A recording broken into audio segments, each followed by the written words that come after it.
जैसा कि दोस्तों हमने इसके पहले के एपिसोड में देखा था कि हमारी जो मेन लीड है ईयान, वो एक गाड़ी में जाती है और तभी उसके सेकंड फादर उसे रोक लेते हैं और फिर तभी वो कहती है अपने फादर को कि ये जगह आने वाले समय में हैबिचुअल नहीं रहेगी और सेफ भी नहीं रहेगी, तो मुझे आगे की तैयारी करनी पड़ेगी। और साथ ही साथ वो कहती है कि उसने अपने ड्रीम में ब्लड रेन देखा और साथ ही साथ जो लोग ज़ॉम्बी में कन्वर्ट हो जाते हैं। ये सब कहने के बाद वो गाड़ी पे बैठ जाती है और साथ ही साथ उसके सेकंड हेड कहते हैं कि तुम आखिर इतनी श्योर कैसे हो। फिर हमें आगे की चीज़ दिखाई जाती है कि वो गाड़ी से बैठ के जाने का मूड बना ही लेती है और साथ ही साथ वो कहती है कि ये जगह इतनी भी डिफेंसिव तो है नहीं और ये जगह हमको ज़्यादा टाइम तक सेफ भी नहीं रख पाएगी, तो इन फ्यूचर में मुझे गैस की ज़रूरत पड़ेगी। गैस मतलब पेट्रोल की ज़रूरत पड़ेगी। तो फिर वो चली जाती है ऐसा बोल के और कहती है कि आने वाले टाइम में जो मैंने अपने ड्रीम में देखा है उसमें ज़ॉम्बी भी इवॉल्व हो जाएंगे, तो ये सिटी में जाने के लिए और ज़्यादा मुश्किल हो जाएगी। तो मुझे फ़िलहाल अभी सिटी तो जाना ही पड़ेगा। और साथ ही साथ उसका फादर कहता है कि अगर तुम जा रही हो ईयान, तो मैं भी तुम्हें अकेले जाने नहीं दूंगा, तो मैं तुम्हारे साथ आऊँगा।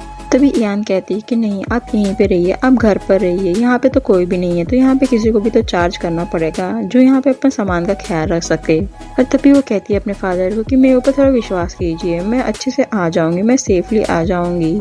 फिर तभी उसके फादर बोलते हैं ईयान, तो वो कहती है कि मनी मन की अपोकलिप्स वर्ल्ड में अब ये सब तो जल्दी ही कॉमन होने वाला है और वैसे भी पास्ट लाइफ में मैं ये सब से काफ़ी गुजर चुकी हूँ। तो तभी उसका फादर कहता है कि ठीक है। और हम तभी देखते हैं कि उसके सेकंड फादर ने उसे हाथ में कुछ दिया है जो छोटे छोटे बॉल जैसा दिख रहा है और उसके सेकंड फादर कहते हैं कि ठीक है, ये चीज़ ले लो, जब तुम डेंजर में होगी तो ये चीज़ तुम्हारे काम आएगी। और ये देख के ईयान कहती है ठीक है। तभी उसके फादर का चश्मा उसको होस्ट को कहता है कि आपके सामने जो टारगेट बॉडी है वो आपके काफ़ी क्लोज है, तो क्या आप फंक्शन शुरू करना चाहेंगे। ये सुन के तो ईयान भी थोड़ी सी कंफ्यूज हो जाती है और उसका फादर बोलता है कि ठीक है, मैं इसे ऑफ करता हूँ, मैं इसे टर्न ऑफ करता हूँ। फिर ईयान सीओ बोल के चली जाती है और उसका फादर उसे जाते हुए देख रहा रहता है। तभी हमें बाहर का सीन दिखाया जाता है जहाँ पे ब्लडी रेन अभी भी चल रहा था और ये जगह को देख के ईयान सोच ही रहती थी कि ये वही प्रीवियस जगह थी जो मेरे पास्ट लाइफ में थी और ये जगह ब्लड रेन से हर जगह बढ़ जाएगी और यहाँ के जो क्रॉप है, जो घर है, जो फैक्ट्री है, यहाँ पे भी सब तबाह हो जाएंगे। तभी उसके अपनी गाड़ी में वो फूफ की आवाज़ आती है।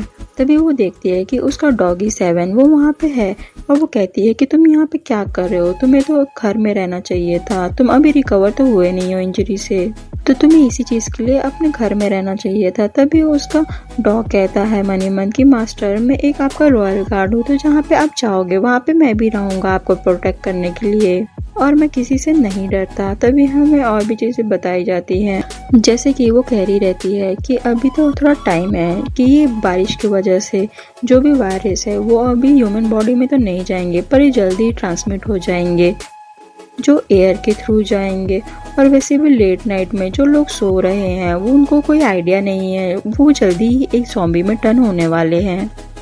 तभी हमें दिखाया जाता है कि ईयान गैस स्टेशन में पहुंच गई है और वहां पे पेट्रोल लेने के लिए उतर रही होती है। तो तभी वो देखती है कि रेन स्टॉप हो गई है और वो सोच ही रहती है कि मुझे अभी जल्दी करना पड़ेगा क्योंकि मेरी प्रीवियस लाइफ में यहाँ पे आधे घंटे पहले ही बारिश रुक गई थी और जिस वजह से काफ़ी सारे लोग यहाँ पे आ गए थे, लाइन लगा गए थे गैस लेने के लिए। और सोचती है कि यहाँ पे बहुत सारे जो फिटनेस जो ठीक नहीं है, जो अनफिट है, वो सब लोग ज़ॉम्बी बन जाएंगे और ये सब होने से पहले मुझे यहाँ से सामान लेके चले जाना चाहिए। और साथ ही साथ हमें ये भी बताया जाता है कि जब अपोकलिप्स आ गया था तो यहाँ पे सारे लोग गैस के लिए चिल्ला रहे थे, दौड़ रहे थे और ये रिसोर्सेज काफ़ी इम्पोर्टेंट है और वो सोचती है कि मुझे जितना हो सके उतना मुझे गैस स्टॉकअप कर लेना चाहिए। और हमें आगे का सीन दिखाया जाता है कि एक बंदा हेल्प करते हुए भागते आ रहा होता है, तो वो वहीं का वर्कर होता है, तो उसके पीछे कोई तो भी एक ज़ॉम्बी लड़की पड़ी रहती है। तो तभी ईयान देखती है कि अब एक ज़ॉम्बी है और वो कहती है कि ये तो एक ब्लड रेन के कांटेक्ट में आ गई है इसलिए ये एक ज़ॉम्बी बन गई है, पर ये तो यहीं पे काम करती है। और वो सोचती है कि स्टार्टिंग के स्टेज में ज़ॉम्बी तो इतने स्ट्रॉन्ग नहीं है पर उनके वेस्ट काफ़ी टेरिफाइंग है, तो मुझे यहाँ पे मरना नहीं है। और वो फट से अपना तलवार निकालती है और साथ ही साथ उसका गला काट देती है उस ज़ॉम्बी का एक स्ट्राइक में। फिर वो उसको कहता है, वो लड़का जो भाग रहा था, कि हाँ आपने मुझे बचा लिया, मैं काफ़ी सेफ हूँ। और वो देखती है कि ये तो बिटन हो चुका है, इसे तो ज़ॉम्बी ने पहले ही काट दिया है।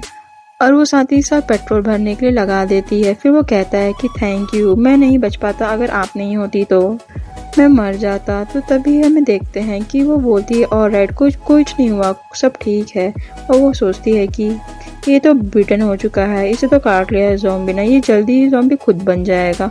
अब मैं क्या करूँ, मैं किसी के लिए रुक नहीं सकती और ना ही मैं इसे ये भी बता सकती कि ये एक हॉरिबल सिचुएशन है और इसकी कलीग एक ज़ॉम्बी में बदल गई है, क्योंकि एक ये ब्लड ड्रेन में काफ़ी बाहर थी शायद, इसी वजह से सडनली एक मॉन्स्टर बन गई है।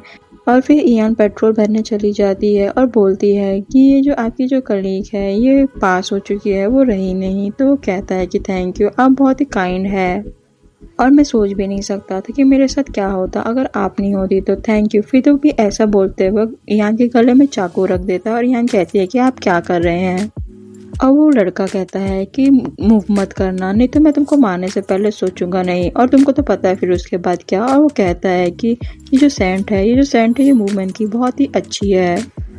और कह रहा रहता है कि थैंक यू, तुम जो यहाँ पे हो, पर मुझे नहीं पता कि मुझको और कौन मिलता। तो वो कहती है कि मैंने अभी आपको जस्ट सेव किया, तो आप में ऐसा क्यों कर रहे हैं। और वो कहता है हाँ तुमने मुझे सेव तो किया, पर तुमने क्या देखा नहीं है कि मैं पहले से ही काट चुका हूँ ज़ॉम्बी के द्वारा। और तुम जो मेरी कलीग के बारे में बोल रही हो, इसने एक और हमारी कलीग को बाइट कर चुकी है, जो अभी तक तो एक ज़ॉम्बी बन भी चुकी होगी उसी के जैसे, जस्ट थोड़ी देर में। तो वो कहता है कि मैं, और बोलता है कि मैं उससे काफ़ी क्लोज था और मैं उसको डेट कर रहा था, पर अचानक से वो एक अगली बीस्ट में टर्न हो गई और तुमने उसका सर ही काट दिया। अब वो चीज़ मैं तुम्हारे साथ करूँगा। और ऐसा बोलने के बाद वो अपना हाथ कहीं और ही डाल रहा रहता है और वो बोलती है कि मुझे नहीं पता था कि ऐसा होगा। पर वो बाजू से एक नाइफ निकाल रही होती है पतली सी, और वो बोलती है कि मैं इसे मारना तो नहीं चाहती। फिर उसे कोई कहता है उसे छोड़ दो। तो अभी हमें दो लोग की गाड़ी दिखाई जाती है और हमें आगे का सीन दिखाया जाता है कि वो और कोई नहीं, वो ऑफिसर होता है अपने लोगों के साथ, और वो गन पॉइंट पे बोलता है कि उसे छोड़ दो। और वो बोलती है मन में अरे ये तो वही है। और उसको लड़के को बोला रहता है कि तुम लोग मेरे सामने मत आना, तुम मेरे क्लोज मत आना, अगर ऐसा किया तो मैं इस औरत को मार दूंगा और मैं इसका गला काट दूंगा। तभी वो ऑफिसर बोलता है कि इसे तो ये इनोसेंट मरना ज़्यादा बेटर रहेगा तुम्हारे हाथ से असल्ट होने से अच्छा तो। और ये सब सुनने के बाद पीछे से कोई वाव कहता है, और भला ये कोई और नहीं, उस ऑफिसर का एक टीममेट होता है और सामने आता है और कहता है कि आप कब से किसी लड़की की एक चिंता करने लगे, वो भी एक इनोसेंट गर्ल की, क्या आप उसे पसंद करते हैं। और तभी वो जो लड़का यान के गले में चाकू रखा रहता है और वो कहता है कि मैं इसे मार दूंगा, तुम रुक जाओ। तो वो सोचती है कि ये बेवकूफ़ इंसान ये मुझे सच में मार जाएगा, ये पागल हो गया है, और तुम्हारा मतलब क्या है कि डाइंग इनोसेंट। तभी वो ऑफिसर अपनी टोपी फेंकता है जो उसका ब्लॉक व्यू कर देती है और हमें दिखाया जाता है कि ऑफिसर वहाँ पे फट से जाके उसकी चाकू को रोक लेता है और वो अपनी चाकू निकाल के फट से उसके शोल्डर में कस के मार देता है, जिस वजह से हमारी मेन लीड छूट जाती है उसके हाथों से। और वो एक मिनट में ही उस ऑफिसर के बाहों में होती है और वो बोलता है कि मैं तुमको फिर से पकड़ लिया। जो हमारा सेकंड मेन लीड कैरेक्टर है वो उसकी रोमांस चल रही होती है, तो तभी उसको पीछे से कोई आवाज़ देके बोलता है कि मार्शल पीछे देखो। और तभी वो हमारे इयान के चेहरे पे अपना टोपी रख देता है और उसको पुश कर देता है और उसका कोई गला आके पकड़ लेता है उस ऑफिसर का। और वो दिखता है कि वो एक ज़ॉम्बी है, पर इसके हाथ तो काफ़ी स्ट्रॉन्ग है और मैं इसे छुड़ा भी नहीं रहा। वो ऐसा सोचता है कि हमारी प्यारी इयान स्मोक बॉम्ब यूज़ कर देती है जो उसके सेकंड फादर ने दिया था। और कहती है अच्छा ये तो स्मोक बॉम्ब है, पर मेरे को यहाँ से निकलना चाहिए।